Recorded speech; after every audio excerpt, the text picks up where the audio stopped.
If you average out the View hosts, among the dumbest people on television. Sonny's dumb. Certainly not the brightest person. And what she just said just doesn't make any sense. It's just like so silly to say. It's not a Joy, I can't sing a lick, but I certainly, and I have not been asked, but if I were asked, it would be a hard no. America,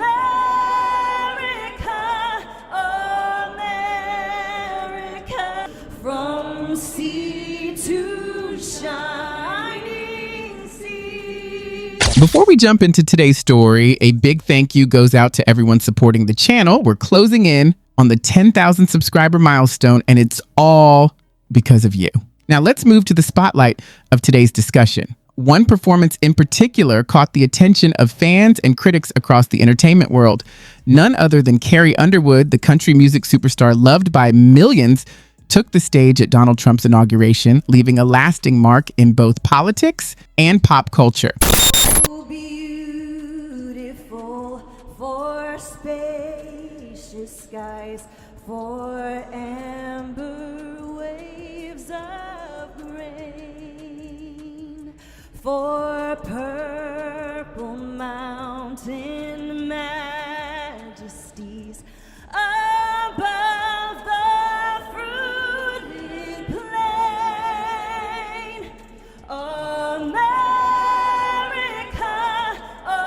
America, God shed his grace on thee and crown thy good with brotherhood from sea to shining sea.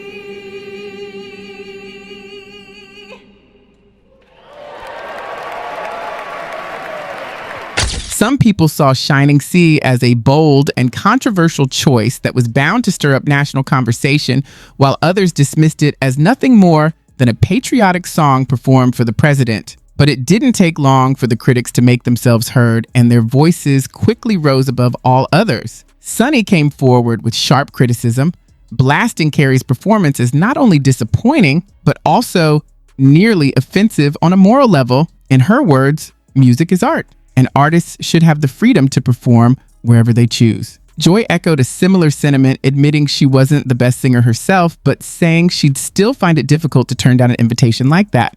The issue, however, was no longer just about music. What began as a patriotic performance was being reinterpreted as a political endorsement. Instead of a difference of opinion, Carrie found herself at the center of a public rebuke. Sonny Hostin, unwilling to let the matter go, pressed even further, openly questioning how Carrie could claim to love her country while performing for a man she described as a convicted felon. As the media and fans divided, the story quickly transformed from a single performance into a full-blown firestorm. What no one realized then was that this was only the spark that would ignite something much larger.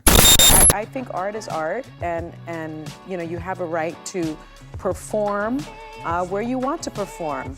I agree with you, Joy. I can't sing a lick, but I certainly, and I have not been asked, but if I were asked, it would be a hard no. Sonny's remarks lit up social media like a wildfire. Viewers weren't just surprised by the strength of her words. They were stunned by the deeper message. To many, it felt like Sonny wasn't only criticizing Carrie's choice, but also attacking her character, her patriotism, and even her moral compass. Carrie's supporters quickly rushed to her defense, pushing back hard against the criticism.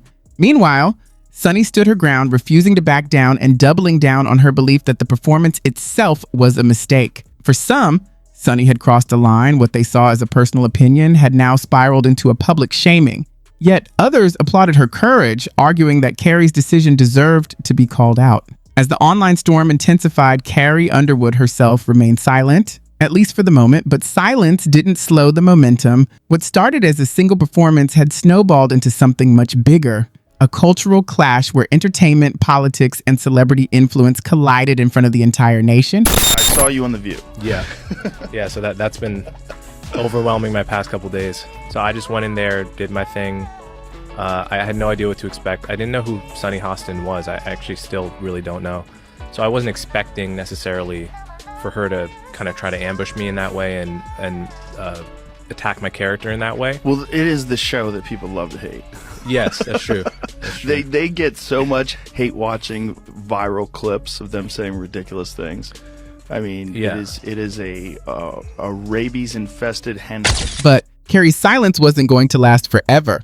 Instead of addressing the controversy with a quick post online or a carefully crafted interview, she prepared a move that caught everyone off guard. In a bold and unexpected twist, Carrie Underwood filed a slander lawsuit against Sunny Hostin and several other hosts of The View. What had been heated arguments in the court of public opinion was suddenly transferred to an actual courtroom. No one saw it coming, and the choice to take this route was nothing short of shocking. It marked a dramatic shift in the story, proving that Carrie wasn't just willing to defend her reputation, she was ready to fight for it in the most direct way possible. I wanted to talk to you about. I wanted to play this, but we decided we shouldn't play it. We don't want anybody to have any sort of way to get it down. The episode of you when you're on The View, when you were running for president. Right. Donald Trump is a billionaire, a real estate mogul, and a television star. But does he really want to add President of the United States to his resume? A lot of people would like him to. You got introduced as our friend Donald Trump. Please let's find out, and please welcome my friend, Donald Trump. That's right. Whoopi Goldberg gives you a big hug and a kiss. Joy Behar gives you a big hug. Barbara Walters gives you a big hug. They all loved you.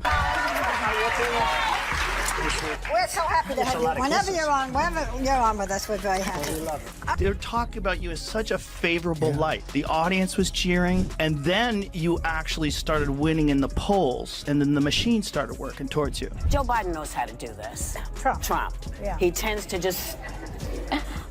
Carrie's legal team didn't pull any punches. They argued that Sunny's remarks went far beyond casual commentary. They were reckless, damaging, and crossed into unlawful territory. According to the lawsuit, the criticisms directed at Carrie's performance and personal character weren't just false. They had the potential to seriously harm her reputation. And in the entertainment industry, where image can make or break a career, Carrie wasn't about to let that slide. Her decision to fight back earned her even more admiration online. Lifelong fans praised her bold stance, interpreting the lawsuit as not only a defense of her own name, but also a challenge to what they saw as a pattern. Media voices blurring the line between opinion and outright character attacks. To many supporters, Carrie's actions felt like a powerful statement against that culture. And just when the storm couldn't seem to grow any bigger, another heavyweight voice stepped in. Enter Joe Rogan, a figure known for never holding back. On his podcast, Rogan launched into a scathing critique that instantly caught fire online. He called out Sunny's integrity, openly mocking her remarks, and dismissed The View as nothing more than a sensationalist circus driven by outrage rather than meaningful conversation. Rogan accused Sunny of fueling performative outrage, noting the irony of condemning a singer for performing a patriotic song while ignoring the bigger picture. For him, it was less about patriotism or politics and more about hypocrisy. Listeners flocked to social media, sharing clips from his takedown and hailing it as a breath of fresh air. With his massive platform, Rogan's words cut through the noise and gave voice to what many had already been thinking, only louder. By this point, the battle lines were clear. On one side stood Sunny's supporters, on the other were Carrie's loyal fans, and in between sat a growing crowd who felt the entire saga had spiraled into nothing more than overhyped media theater. But Joe Rogan wasn't about to ease up. Instead, he doubled down, taking his critique of The View to another level. In one of his sharpest jabs yet, Rogan mocked the panel's intellect, quipping, "You're not hitting triple digits if you average the host's IQs." He dismissed Sunny Hostin's arguments as incoherent, calling them little more than hollow moral posturing. The very kind of grandstanding, he said, that has driven audiences away from traditional talk shows. His comments weren't designed to soften blows. They were meant to sting, and they did. At the core of Rogan's outrage was his broader frustration with shows like The View, which he accused of exploiting outrage culture just to manufacture controversy. For Rogan, this wasn't merely about Carrie Underwood's performance or Sunny's criticism. It was about the toxic direction public discourse had taken. Clips of his fiery takedown spread like wildfire across Twitter, Instagram, TikTok, and beyond. Whether people agreed with him or not, his words couldn't be ignored. The hashtag Joe Rogan was right quickly began trending, splitting the internet into factions. Finally, someone calls out Sunny Hostin's nonsense. "Joe Rogan for the win," read one of the most viral tweets. shared not only by those cheering Rogan on, but also by critics who thought he had crossed the line. Love him or hate him, Rogan's blunt commentary had officially become a central force in the escalating backlash against The View and Sunny Hostin. What started as people agreeing with Rogan quickly grew into something larger. Others weren't just supporting him, they were echoing his every word. Love him or hate him, Rogan had tapped into a widespread frustration with what many saw as a culture built on performative outrage. His viral takedown didn't just spark debate, it amplified a simmering resentment. Soon, old clips began resurfacing, shared by viewers eager to prove his point that The View had long thrived on contradictions and spectacle. By the 7th section, Rogan pushed things further. He reminded everyone of a time, not too long ago, when the very hosts now blasting Donald Trump were far more welcoming. With receipts in hand, Rogan played archival clips of The View from before Trump became the political lightning rod he is today. There was Whoopi Goldberg, Joy Behar, even Barbara Walters greeting Trump warmly on the set, calling him our friend Donald Trump, showering him with compliments, laughter, and hugs. The difference between then and now was jarring. On his podcast, Rogan called it what he believed it was, blatant hypocrisy. To his audience, the contrast was proof. The same hosts, now condemning Carrie Underwood for performing at Trump's inauguration, had once treated Trump himself as a beloved guest. The reaction was explosive. Social media lit up with hashtags like hashtag cancel Sunny Hostin and hashtag stand with Carrie, with many arguing that the real issue wasn't Carrie's performance, but the credibility of those passing judgment. For Carrie supporters, the lawsuit became more than a legal battle. It was a stand against what they saw as bullying from a powerful media machine. By the time Part 8 arrived, the story had shifted. What began as backlash over one performance had spiraled into a full-blown cultural firestorm, putting The View itself under a harsh new spotlight. Many argued that harsh personal attacks from high-profile figures like Sunny Hostin shouldn't go unchecked, that words should carry consequences. But rather than quieting down, Sunny's criticism only grew louder in the public square. Demands for apologies, suspensions, and even termination flooded the comment sections under The View's social media posts. Her defenders pushed back, insisting Sunny had simply voiced an opinion during a politically divisive moment and that the backlash was blown out of proportion. But the debate had already shifted. This was no longer just about Carrie Underwood's performance. It had become a larger question of where the line is drawn between free speech and defamation, commentary, and character assassination. By the time Part 9 rolled around, Sunny's silence became its own storyline. Was it a calculated PR move or a sign that things behind the scenes were spiraling? Some ABC insiders, according to reports, weren't hiding their unease. What started as one pointed remark was snowballing into a reputational crisis, one now threatening The View itself. Network executives were said to be holding serious internal talks.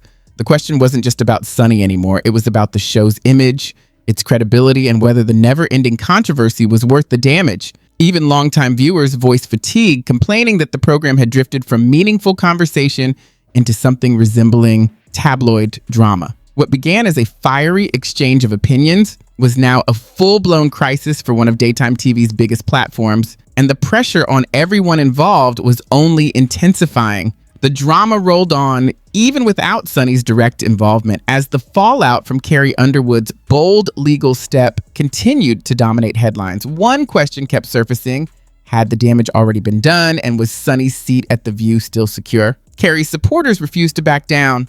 They weren't just defending their idol, they were seizing the moment to highlight what they saw as a deeper problem in mainstream media, a culture where unchecked speech and personal attacks too often pass as entertainment.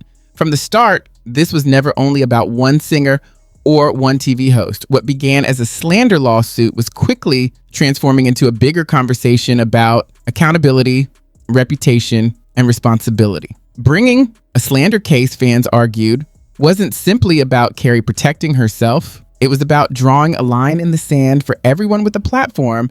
As the controversy spread, the central theme kept repeating: there's a difference between criticism and character assassination, between opinion and outright slander. And if you hold a public voice, your words carry weight. Tweets supporting Carrie captured this perfectly. One viral post read, "Whether you're a country superstar or a talk show host, your words have consequences." That sentiment resonated with thousands. reinforcing Carrie's position and painting her as a symbol of media pushback. Meanwhile, Joe Rogan's scathing takedown of Sunny Hostin was still racking up views online, fueling a wave of public scrutiny that left many questioning Sunny's future on the panel.